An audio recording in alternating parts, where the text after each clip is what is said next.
Hey, what's going on, guys? Leo. If you find the content valuable, hit the subscribe button and let's dive in. So it looks like Texas has just approved the very first state-level Bitcoin reserve bill. The only thing that's left to do is for Governor Greg Abbott to go ahead and sign the bill, and it's done. But it's already passed the Texas Senate, and this is a huge deal because it opens the door for other states to start actually approving their own Bitcoin reserve. You know, we just saw like Montana and I believe Wyoming, they had rejected their bill. Now, I think, what's going to end up happening is we're going to see a very slow trickle in on a state level. I'm not talking about on the federal level. On the state level, I think we're going to see an approval process similar to what we saw with like medical marijuana or recreational marijuana, where, states slowly start approving this bill over time as it becomes more widely accepted. So this is a huge step because it's just a matter of time now for all the other states to start approving this. Now, the bill itself doesn't specify how much Texas is looking to start purchasing it on a yearly basis, but some speculation is that it's going to be around $500 million. So, that's just a more buy pressure every single year for and more demand for Bitcoin. So moving on to the next thing we have here. So World Liberty Financial has chosen to partner with SUI. It's kind of interesting here, and not sure what to make of that. If you're not aware of World Liberty Financial Group, that's the President Trump's DeFi project. So I found an interesting article. Let's take a look at here. So the article says that representatives for World Liberty Financial have been approaching blockchain teams with an offer: buy at least 10 million worth of unlaunched World Liberty Financial tokens with a 10% fee, and World Liberty Financial will buy the same amount of that blockchain's native token. Oh, so this is what the SUI partnership is. I don't know if I would call that a partnership per se. To me, that sounds more like a marketing stunt. Here, I'll give you $10 million. You use that $10 million to buy my token and say you're supporting our token, and I'll give you $1 million. That's essentially what this is. It's a marketing stunt for these blockchains. So now we have a little bit more insight as to kind of what's been going on with this, because it's been blowing up all over Twitter. People saying that Trump's building on SUI. It's not really. SUI's paying World Liberty Financial to promote their token. So take that for what it is. But if we scroll down here, this is an interesting point that's going to come in later in the video as we talk about other topics. It says an LLC affiliated with President Trump and his family is entitled, they're talking about World Liberty Financial here, that essentially Trump is entitled to 60% of the project's equity and 75% of fee revenue generated by World Liberty Financial token. Because one of the arguments that people like to say is, it's not his project. I mean, he's getting 60% of the project's equity and 75% of the fee generated from the token sale. I would say that it's pretty safe to say that it is his project. So moving on to the next thing here, over the last 24 hours, we've seen the World Liberty Financial project buying a whole lot of Ethereum. So they've bought an additional, I believe it's 10 million Ethereum right now. Right now, last I did the math here, it might have changed, but it was about $27 million worth of Ethereum that they're holding. And then their other largest holding is, of course, Bitcoin. They're holding 14.4 million worth of Bitcoin in their World Liberty Financial wallet. So it's something interesting.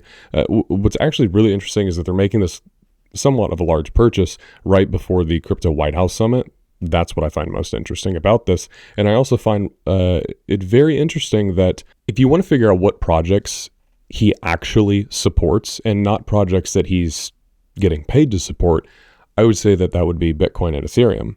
For one, he lumped those two together in his tweet the other day whenever he tweeted out that, and of course, Bitcoin and Ethereum are both obvious for the strategic reserve. And these are his largest positions. He still holds some $500 million worth of Ethereum that he sent off to Coinbase for custody services. So keep that in mind. Now, this is what I find really, really interesting here because, so take a look at this. So Zach Witkoff, he is the co-founder of World Liberty Financial. So he tweeted out, seeing a lot of people on X calling for an Ethereum representative at the White House Crypto Summit on Friday. World Liberty Financial has been one of the biggest supporters of Ethereum from day one. We stand with the entire Ethereum community. Okay, now who is World Liberty Financial, right?